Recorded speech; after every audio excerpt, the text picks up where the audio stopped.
Moving on to part 2 of Garfield Effect, Galaxy Adventure, part 2. It was a bright, sunny morning on the Normandy, and Garfield was waking up in bed with Miranda after a night of love-makings. "Garfield, will you please stay longer?" whined Miranda.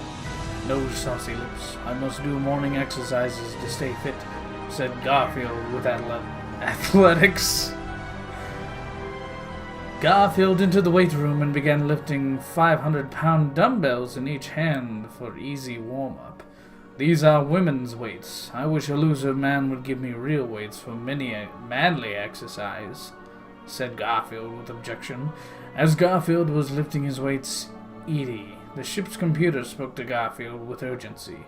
"Garfield, we are having reports of new team member for you to recruit. It is Tali the Quarian. She is in flotilla investigating Geth. Then it's time for galactic rescue. Put rocket boosters on turbo," said Garfield, eyes blazing with courageousness. Garfield rushed to the bridge of the ship to gather his teammates. Miranda approached with Grunt, the Krogan. "Hello, Garfield. I am Grunt, the Team Krogan, and I will be helping you with mission," said Grunt the Krogan with admiration of Garfield's warriorness. "I am glad to have you on Team Krogan, man.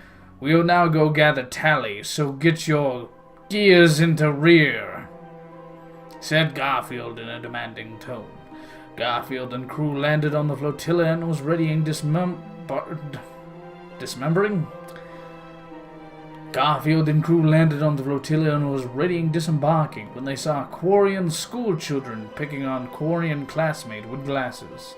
"Ha ha, you have glasses," jeered the school children. "No, it is not my fault I have eyes." "Leave me be," said the Quarian. Garfield, seeing the bullying, was enraged with anger. "Begone, you childhood bullies," cried out Garfield as he backhanded the children into unconsciousness. "Thank you, Garfield, for saving me from the bullies," said the Quarian with glasses and gratitude. That's with glasses with gratitude. That's clusterfuck. "No problem, poor crippled child. Will you tell me where Tali the Quarian is?" said Garfield with calm demeanor. "You would better ask the admirals. They are at the Admiralty Board," said Quarian with glasses worriedly. With this, Garfield and crew rushed to the Admiralty Board with speed of rampaging wolf pack. Admiralty Board was in meeting when Garfield interrupted with great urgency. "Where is Tali the Quarian? I need her for my team to stop collectors," shouted Garfield over their babblings. "Tali is on LRA ship investigating Geth. Get the controller ship and she is to blame," said one of the admiral.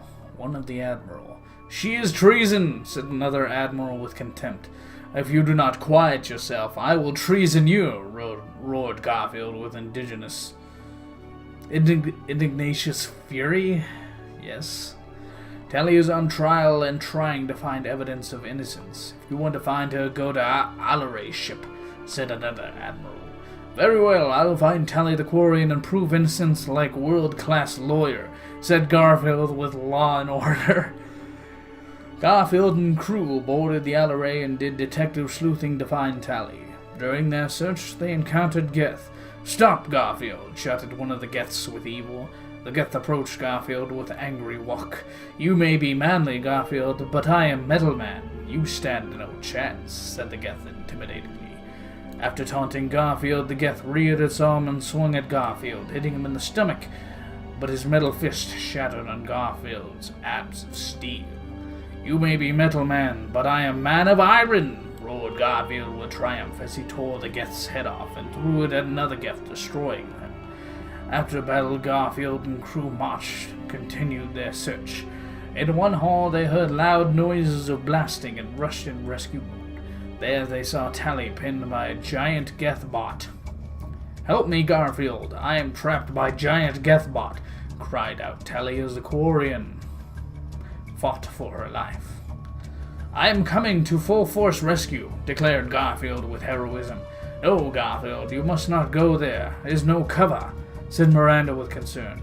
My fist will be the cover, shouted Garfield with battle cry as he charged the giant Gethbot.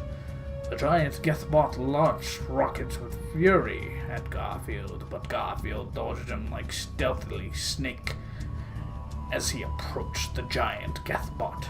Ho ho, Garfield, I'm big and you are small. Prepare to lose, said the giant Gethbot with smug sensation. You are big like a pregnant woman, cried out Garfield with manliness as he picked the Gethbot up and threw it into outer space. No, I am in space, cried the Gethbot in robotic pain as it flew through space. Thank you, Garfield, for speedy rescue, but I must go find my father and prove my innocence, said Tali the Quarian. Then we shall go with rescue in mind, cried out Garfield. In the next hallway they saw an injured Quarian. It was Tali's father. They rushed forward with urgency. Daddy, we have come to save you, said Tali with crying. It is too late, I am injured, but I have a terrible secret to tell you. I am really Geth, so sorry, said Tali's father with regret. No! Screamed Tali in despair rage. If you are Geth, I must kill you, said Garfield with purpose.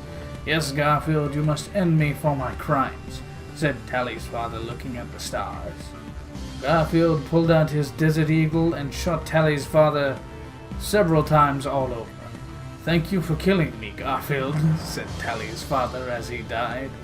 We must go back to the fleet and prove your innocence, said Garfield looking at Tali with cat eyes. Yes, that is accurate. Okay, please don't tell my admirals my father was a Geth. It is very embarrassing, said Tali with weeping heart. Garfield and crew returned to Flotilla for trial, where Garfield stood as Tali's high-powered Washington lawyer. Where is proof of tails? Yes, tails. Where is proof of Tali's innocence? It is obviously she is guilty. She will be banished, said a stupid admiral with moron words. If you do not find Tali innocent, I will sink this ship, said Garfield, aiming a rocket launcher at the ship's engine. Admirals looked at each other with discussion, and then came to a solution. It is clear that Tali is 100% innocent. Thank you, Garfield, for your perfect defense. You are now an honorary Quarian, said all the admirals simultaneously. After much praise was given for Garfield's bravery and legal abilities, Garfield and crew returned to the Normandy. Garfield decided to perform checkup on Tali to see how she was doing, and went down to the engine room for discussions. Here, Tali, I brought special lasagna soup for you to enjoy, said Garfield caringly. Thank you, Garfield, for all your help. In honor of you, I will change my name to Tali Garfield, said Tali with deep gratitude and loving. No problem, baby pants, said Garfield with flirting. Tali looked into Garfield's eyes with deepness of space, and spoke with soft loving. As she spoke, she used her Omni-Tool to play White Snake power ballads to set the mood. I have been alone my life until now, but I finally found someone who understands me, said Tali with romantic intentions. No problem, I find your suit very sexy, said Garfield with wink and nod. Garfield, you complete me. Please be mine, said Tali, embracing Garfield. I will steer my starship into your black hole, said Garfield with deep, sexy voice. They embraced and made lovings in the engine room all night long to the rhythms of roaring engine and rockin' music. To be continued.